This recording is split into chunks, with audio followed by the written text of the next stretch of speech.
Hello, everyone. This is Deborah and Brandon. We are here today to talk to you about why purpose-driven leaders succeed and how to become one. Hi, Brandon. How are you? Hey, Deb, I'm great. How are you doing today? I'm doing awesome. It's like 90 degrees here in New York. You can tell from my accent I'm from New York, and it is hot here. It's hot. Yeah, this heat wave in the up here in the Northeast has been crazy the last few days. But I think tomorrow, not that we're dating ourselves, but tomorrow's going to be better. And I'm really looking forward to that. So we're going to start by introducing ourselves. My name is Deborah Brown-Volkman. I'm a certified career coach. I'm a career reinvention expert. I am a career goals advisor to Fortune 500 executives. I am a published author of 8 books, and I am a LinkedIn professional presence strategist. And I am Brandon Jenkins. Jenks is my call sign. I am a naval aviator, flew helicopters in the Navy for 22 years, actually retiring after 22 years, plus 4 if you count the academy, which of course academy grads do. And I am an International Coaching Federation credentialed leadership coach.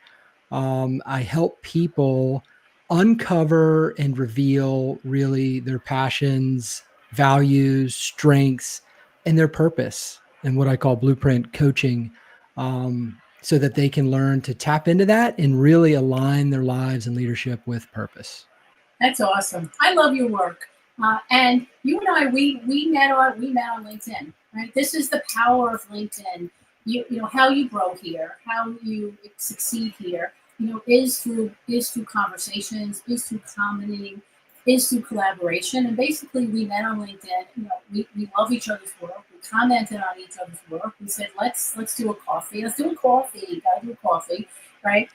Online, and we just clicked. We said, let's do something. Let's do a live together. And we were backstage. We said that our intention is empowerment and impact, and that is our goal of today.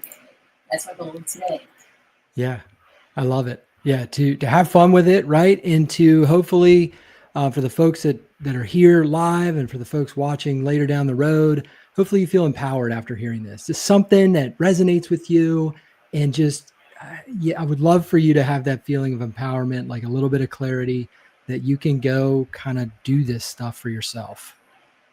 Yeah, you know what? Me too. I love it. I especially love the fun part. Gotta have fun. So important. So your work, right? Your work is all about alignment. So how do people know? How do leaders know if they're misaligned? Oh man, That's a good question. No, that's a great question, but it could be a number of things, right? But one of the things that I noticed in my life was, even though I was successful by external measures, I was climbing the ladder in the military, I was hitting all the wickets, I was on the golden path, and I do quotes there because I think that the golden path, when unexamined, is actually a fallacy. And I was sitting with my commanding officer one day, and he asked me, he said, "Hey, Jenks, why do you want to continue on this path? Why do you want to be a commanding officer one day?" And at that moment, the only answer I had was, well, because it's the next step. And he's like, well, being a great mentor that he was for me, he was like, well, Jenks, you may want to think about that a little bit more deeply, and make sure you understand, like, what is it about this path? What is it about what you're doing and what you're committing to that aligns with what really matters to you the most? Yeah. And I was like, man, that's like a ton of bricks, right? That it just hit me. So that's one way that I knew that I was out of alignment, even though I enjoyed what I did, I was successful at it. And fast forward, I continued on that path, but with the major difference of I got serious about the alignment. Yes. And for me, I worked in the corporate world for 12 years. Obviously, I'm from New York. I have my New York accent. And I did it because that was the thing we were supposed to do. If you went to school in New York City, and my parents, everybody was so proud of me. But deep down, I really wasn't proud of myself. And how you know you're in the wrong place, how you know you're misaligned is when you feel bad about yourself. And I felt bad about myself all the time, and I was successful. You know, you can be successful and still be misaligned, but you know, there's always something missing. You know, you're out of integrity with yourself, and you're unhappy. And you don't know why you're unhappy, but something is absolutely positively missing, and you just feel it, and you know it. Yeah. In one way that showed up for me too was just a little bit of burnout, right? A little bit of um, energy levels were a little bit lower, right? Or um, just not being able to put your finger on what's off today. You know, something like what you just said kind of brought that up for me a little bit. Yes, yes. So how about it? How about in companies? How about leaders? How do they know if they're misaligned? Yeah, I think that's one way. Another way is if you find that um, you feel like you're just doing, always just doing, and you feel like you're kind of grinding it out. I guess that's a good way to think about it. If you're describing what you're doing day to day as a grind, that might be an indicator that some of the things you're doing day to day maybe aren't aligned with what you are uniquely meant to be doing, right?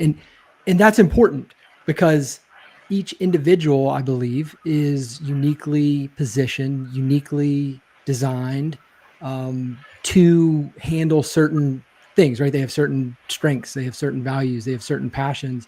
There's a purpose they serve, not only in life, but like on the team. Like tactically, there's a purpose for you on that team, in that organization. And I think when you're doing so many other things that are kind of outside the scope of what you're uniquely meant to do, I think that's you're gonna notice that energy drain. I don't know. Yes. What do you think, Deb? Yeah, no, it's true. You know, before you and I were talking about energy management, and that's a really important thing. If you're misaligned, you know it. And if you're leading a team, if you're leading people, they know it too. I mean, you're the rock. You're the one they go to. So if you're not in a good place, then nobody around you is in a good place. Yeah, 100%. And if you aren't, so let's talk a little bit about why it's so important, maybe that you are clued into what your purpose is. If you're not clued into what your purpose is on that team, what you believe you're here to do, how are you supposed to help your teammates connect what they're doing with why they're here, what their purpose is? You know what I mean? What Yes. do you think about that? Yeah, well, I mean, if you're not connected to yourself, then you can't be connected to anybody else. And you know, I help people with career reinvention, and it's they're tired, they're done, they're bored, they're burnt out, but they still want to make a difference, and they still want to make an impact. Reinvention. Some people, you know, reinvention doesn't mean you have to leave. Reinvention means that you can reinvent yourself, and you know, we're like an instant gratification society, and we're waiting for something to just go like that, and it doesn't work. It took time for you to be misaligned. It's going to take time for you to get back into alignment. Yeah. You brought up such a great point. I think a lot of times, at least folks that I interact with, they have this initial feeling that, well, I've been doing this for so long. I've been on this career path for so long. It's kind of scary to think that this might not be the right path. And so I do all this work and I uncover kind of these passions that aren't being met. And I uncover this purpose I feel that I have. I have to just quit. I have to walk away. I have to leave everything. And I tell them, first of all, I didn't do that. When my commanding officer really dropped that bomb and got me to think about it, I started to think and uncover my blueprint. And then it was about like everyday practices and the things that I was already doing, finding alignment, the things that I was doing that weren't aligned, start to shed those, whatever I was in my power to shed, depending on your responsibility at wherever you're at. And then that is how you start to pull it into alignment without you don't just have to blow everything up and walk away from it and just drop everything. Right? I mean, you can make small tweaks. Sometimes you may need to make a big tweak, a big change. I'm not saying you'll never have to do that, but what I'm saying is if that kind of like you're thinking, whoa, I don't know, that's kind of scary. You don't have to, you can make small steps, aligned steps that take you in the direction that you are meant to go. Yeah, absolutely. So, if you're wondering, if you're asking the question, "Am I out of alignment?" You're out of alignment. You're out of alignment. So, right, I mean, that's how you know. So, that's the difference between performance-based leadership and purpose-driven leadership. You're going through the motions. You're focusing on things outside of yourself. Not that you can't do that. As a leader, you're responsible for your team. You're responsible for the work. You're responsible for managing up. You're responsible for the wins. But if you're not having fun and you're not enjoying it, I mean, I understand that there is a financial component to work. You have to go and you have to make money. But at a certain point, it's not going to be enough. It's not. There's going to be something missing. You're more out of integrity with yourself, and it's going to have an impact on you. It's going to have an impact on you. And when you accept a leadership role, you do it because you want to make an impact and you want to make a difference. And if you're not doing that, there is going to be something missing for you. Yeah. There's something you've said a couple times, Deb, and I'm just interested, maybe for the audience, like going a little deeper on what is being out of integrity with yourself? Like, what does that mean to you? Well, when you're in the wrong place, when you are just in the wrong place, when you know that you're supposed to be something, you're supposed to be doing something different and you're not. When you ask the universe or God, we spoke about this, for an answer, because when you're unhappy, you're unhappy, and you know you need to do something about it. But sometimes you're not sure, should I do something about it, or should I stay? So when you ask for an answer and you're given the answer, many people talk themselves out of it. Oh no, that can't be it. And you're given the answer for a reason. So that out of integrity is you're not listening. You're not listening to yourself. You're not listening to your soul, and it will. It will have an impact on you somewhere down the road. I mean, that's what I call wake up calls. A wake up call is when you keep getting these signs, getting these signs, getting these signs, you don't listen, and then boom, something happens, and it seemed like it came out of the blue, but really it was a moment. It was a moment that was leading up to it, and it's just that was your moment. Yeah. Man, how does somebody like learn to listen and distinguish kind of what you're talking about, being out of integrity with yourself and listening to what the universe or God is telling you? How does someone distinguish that from the noise? You have to spend time with yourself. You have to spend time with yourself. So you know, I'm like a planner person. So we said if there was a few things we were going to talk about during the live. So one thing we promised to talk about was practical ways to reconnect to your purpose, right? So I want to tie that in. I'm going to do a little tie into that one. Is you have to spend time with yourself. You have to spend time with yourself. Self-care, being healthy, healing yourself. That is how you listen. And there's a whole thing about meditation. Not everybody likes to meditate because it's hard to be still. It's very difficult to be still. Your mind is racing. There's other ways to meditate. You meditate when you're in the shower. You meditate when you're exercising. So you're being open. You're meditating when you're driving. So you're not listening to music. You're just, especially in the car. You're just being. You're just being. There's no doing. There's a beingness. And when you are just being, answers come to you. Right? And it's important to capture those answers. But if you're meant to do something, you're meant to do something, and it won't go away. It just gets louder and louder and louder. And how you know. I keep coming back to this. How you know you're out of integrity is like you just know you might be afraid to act. You might not know what to do. That's why there's coaches. I love this profession. When you coach people, I coach people because people don't know what to do. We help them connect to themselves, and then we give them a process, right, so they can move forward and be successful. But step number one is to connect to yourself, to take the decision. What am I going to do? What am I going to do? Just push it aside and just focus on what's inside of me. Yeah, I love that. Two things popped up for me there. One, the meditation, the mindfulness is a way that I absolutely love to get into what I call receive mode. The mode where I'm not thinking, okay, what's next on the to-do list? What's the next thing? I'm just kind of just still, like you said, still and listening, observing, listening, trying to just be present and hear, notice what's coming to me from the universe, from God.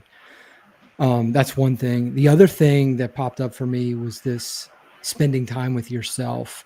And I'm going to tie it to self-awareness, really reflecting on and thinking about the things that are most important to you, your values, your passions, right? The more you're in touch, spend time with yourself and reflect on those things and see where they've played out in your life, where it's just made such an impact for you.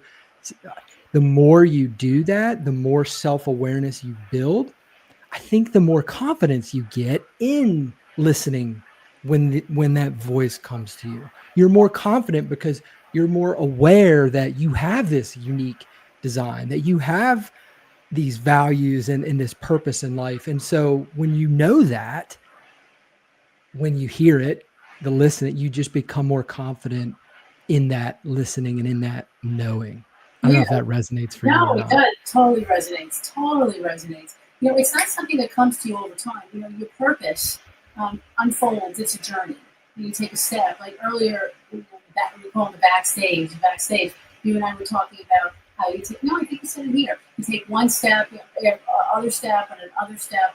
Your purpose unfolds. Your purpose unfolds as your journey progresses. Like people come to me and say, what do I do? What do I do? What do I do? And there's like an anxiety around that and a heaviness around it. And I say, what do you want? What do you want? But even that, what do I want is a journey, and it unfolds. And then once you know what you want, you're taking steps, small steps over time. That's how you reach the finish line. We want it like this. There will never be a this. As long as you are alive, you will be working on something. Yeah. The small steps you talk about, because we've mentioned that, a few minutes ago, we mentioned that as well. You don't have to blow everything up, but in the small steps, you're going to take some step, you're going to take some action, and there's going to be something to notice there. There's going to be something to learn from that. Right. And this is, like you said, some people don't know what they want right away. So it's like helping somebody connect with one step they can take that takes them in that direction. And then noticing what happens. What do you notice? What are you learning from that? And cluing into that. And then you can alter your direction a little bit. And right, that's a way that you can begin to explore what you want and find that purpose. Right. And I don't know, it's a practice, it's a lifelong thing. Something that helps me is to know and be okay with, this is a lifelong thing. It's a practice. I'm not just going to know it and now I've arrived at my purpose and that's it. No, I'm age 44 and that's it. I'm done. Mm-hmm. No, it's a lifelong practice. Yes, it is. It is. So you want to identify your why, right? So once you know what you want, I think the hard part, people think implementation is the hard part. It's not. It's the what do I want to do? Because that takes self-reflection. You have to look at yourself. You have to become aware. There may be some habits or some routines or something you have to let go of. And you're also letting go of who you think you are so you can be who you're meant to be. So once you know what you want, that's your why. And your why. So once you know what you want, then the rest is implementation. That's taking it into smaller pieces. Most people want to go into implementation. Tell me what to do. It doesn't work that way. You start with what you want, and that becomes your why. Because once you're in the day-to-day things, you can lose sight of the why. Right? And the why really brings you back to a bigger picture. Like, why am I doing this? Like if you're leading people, like, why am I doing this? This is crazy. They make me crazy. People don't do what they say they're supposed to do. But you go back to your why. Back to your bigger picture, take a step back. That's also what I love about coaching, because coaching allows you to take a step back. Otherwise, you really truly are in the day to day. You head down. I have work to do, and it's not enough. So you hold on to that, and then small pieces over time. Implementation. You plan your work and work the plan, and that's how things. I think it just becomes so much easier. Yeah. What's something that you have experienced or do that helps you keep the why front and center for you? I exercise every day. I work out every day, every single day, and I need it. I'm anxious. I have a lot of energy. I'm from New York. I have a lot of energy.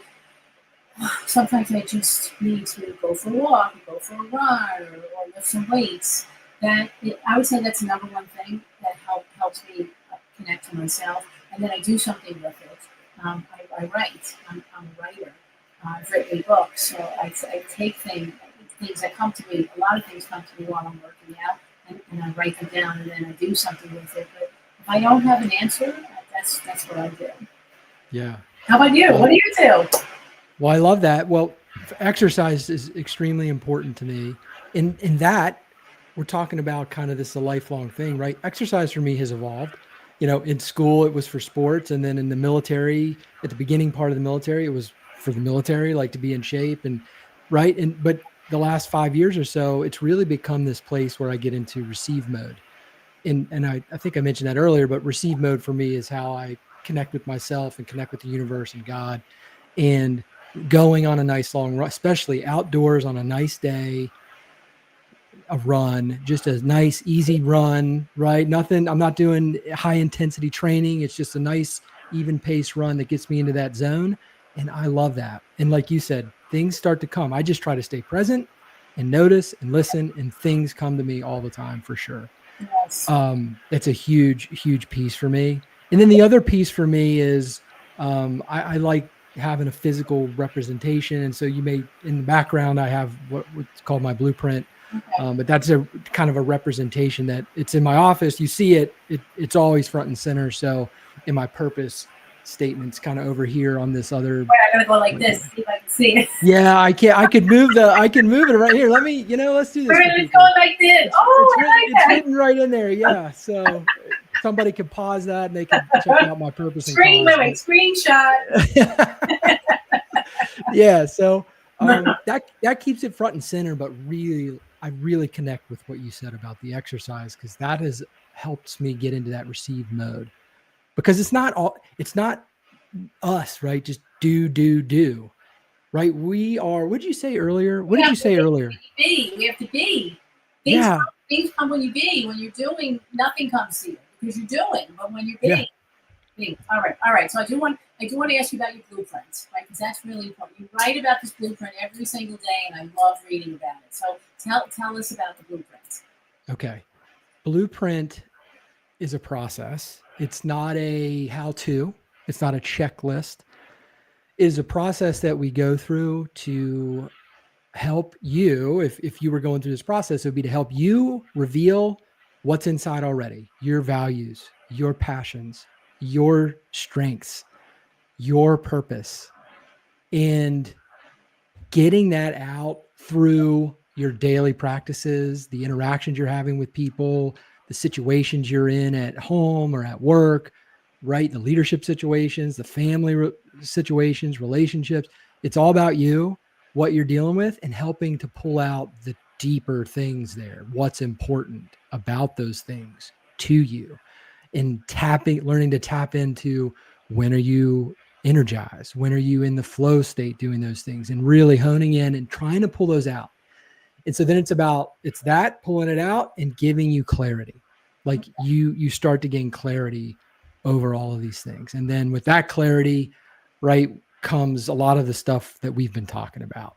Okay. You clarify purpose and cause, and it's always, context always matters.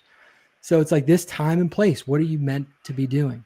And then 3 years down you're in this, you're always assessing then. And so then it's like, okay, 3 years down the road, maybe you're in a different place. Maybe it's time to kind of look at this, and what do these things mean to me now that they didn't mean to me back then, or how has that changed?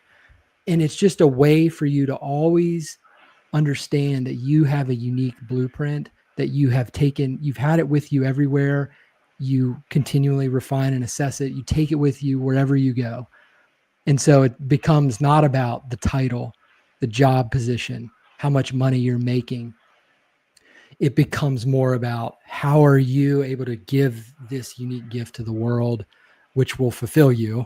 And also is, it's kind of what we're here for. So that's it.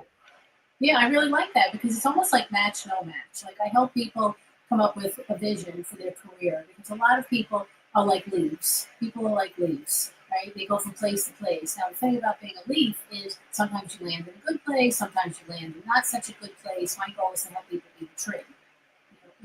A tree pretty much stands, it stays in place unless something catastrophic happens. But most of the time, it stays in place. So there's an objective criteria: match, no match, match, no match. It sounds like that's what the blueprint is. And you can help you from an out of integrity standpoint. It's almost like an objective criteria. Like I feel like I'm out of integrity with myself. Well, let's check the blueprint. What does the blueprint say? Well, the blueprint says this is who you are, and who's your strengths and your values and your alignment. So it's like, yeah, I'm out of alignment. And then it makes decision making so much easier. Like you what you need to do next, I think, just becomes so much easier and so much clearer. Yeah, exactly. It gives you when you're in a situation and you're like, man, something just doesn't feel right. We all feel that. I mean, we've been talking about it. Like if something doesn't feel right, something might not be right. It gives you a place, like a foundation to go to and say, oh, it makes sense. I was doing this. This situation, I was interacting with this person and we were doing this thing and these values. And you can see then, oh man, yeah, I can see where that was against these values that are so important to me. Right. Instead of, that it's in there, but having a place where you can you've written it down. It's a little bit more objective and tangible. You're like, oh, that makes perfect sense. And now it doesn't solve the issue, but it gives you that awareness, which leads then to the confidence to make an alignment decision, a change, a tweak, whatever you need to do. Or, hey, next time I'm talking to this person, I recognize that it could go this way. And I know that that's an assault on this player in my blueprint. What are some things that I can do to maybe not have that assault on that player, or some tweaks that I can make? That's right. Match, no match with the game plan. I love it. All right. So, is there anything you'd like to say before we wrap up? I think that in line with, first of all, I've loved doing this. I've loved meeting you and following your work, Deb, and I'm so glad we had the coffee chat and decided to do this together. I think that as leaders, we just get into this mode where we think we don't have time to stop. And like you said, you got to spend some time with yourself. Okay. You as leaders, we just get so busy, meeting after meeting, decision after decision, demands on our time all day, every day. And we just think, I don't have time to carve out an hour for coaching. I don't have time to carve out 2 hours to go on a run. I don't have time to carve out 30 minutes to reflect on some of these situations I'm dealing with and what's important about them to me and how might I, right? You get into that mode because there's no, if I do that, sometimes there's no immediate improvement or outcome or result that everybody else can see. And so we trick ourselves as leaders into thinking that we don't have time for that. And the thing that I would leave leaders with is you really can't afford not to do this. The higher up you go, the longer you're leading, the more people you have, you cannot afford not to spend some time with yourself doing this stuff. All right. Yeah. I know. I was just going to say that's such a powerful way. I'm like, you have to spend time with yourself. You will never get away with it. And because every day, who are you spending time with yourself? So you're either facing yourself or you're avoiding yourself. And if you're avoiding yourself, you have very bad habits that are not good for you. Guaranteed that. Okay, so I want to thank you very much for Brandon. Thank you for being here. I want to thank you, the listener, whether you're here live, whether you're listening to the replay. Brandon, I appreciate very much you spent time watching this. And if you have any comments, any questions, you can reach out to both of us. So thank you. Thank you very much, and have a wonderful rest of your day. Thank you.